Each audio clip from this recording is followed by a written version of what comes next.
After losing their drummer of 25 years, this prog metal band needed to find a new one. Hi, I'm Rebecca Brayton and welcome to WatchMojo.com. And today we're speaking with John Petrucci of Dream Theater about their drummer auditions.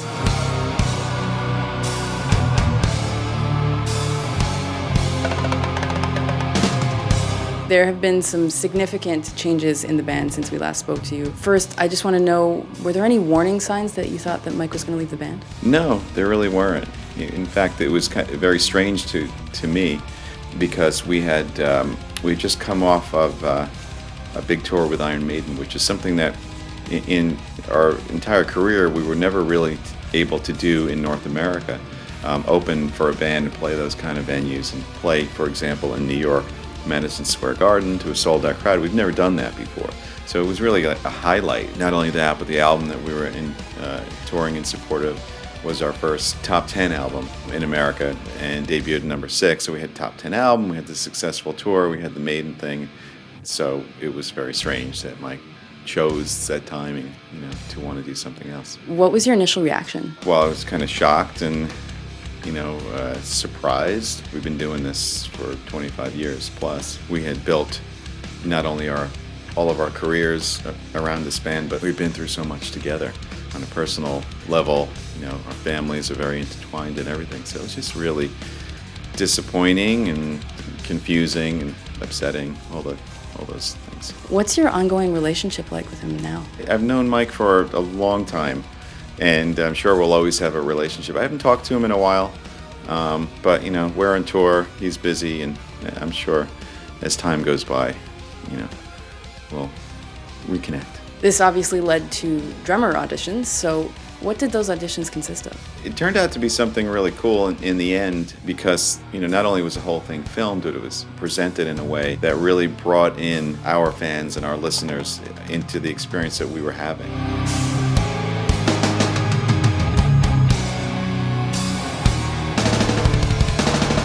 I think it helped people to get to know Mike Mangini a little bit before finding out that he was the new drummer.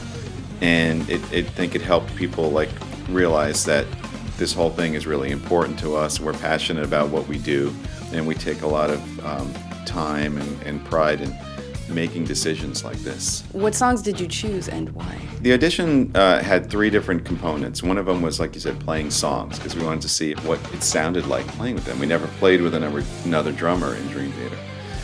So we played A Nightmare to Remember, The Dance of Eternity, and The Spirit Carries On. And the reason we picked those songs was we wanted to make sure that they had all of the musical sensibilities that make up our band. One of them is the metal side. We're a progressive band, but we have a metal sound. Dance of Eternity is all technical. So it's kind of like if you can play that with us, you can pretty much play anything. And The Spirit Carries On was one of our sides where it's kind of more of like a free-flowing groove type of thing. And we wanted to make sure that the drummers weren't stiff and that they can just kind of relax and let a groove happen.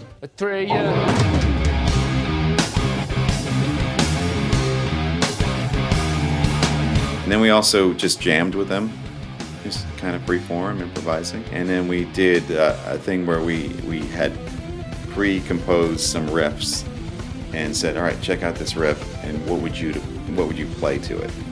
So some of the guys wrote it out, some of the guys had to count it out, think about it. Some guys got it right away, some guys didn't. And so it was very revealing as to where their musical minds were. Now, were you looking for someone to put their own twist on the music? Well, as far as the catalog material, I think that it's important that it's played as recorded. Because we're a band that's, we have a lot of albums, we've been around for a long time.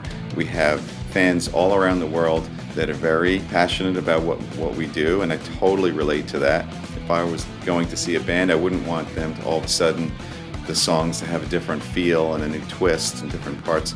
And our music is also very composed, so a lot of the drum parts have to be the way they are because they're doubling what the guitar is doing or whatever. Yeah, we wanted them to play the songs the way they were recorded.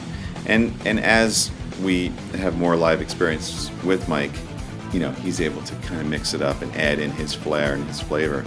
But really the songs sound like the recorded versions, which is great. It's very comforting for us.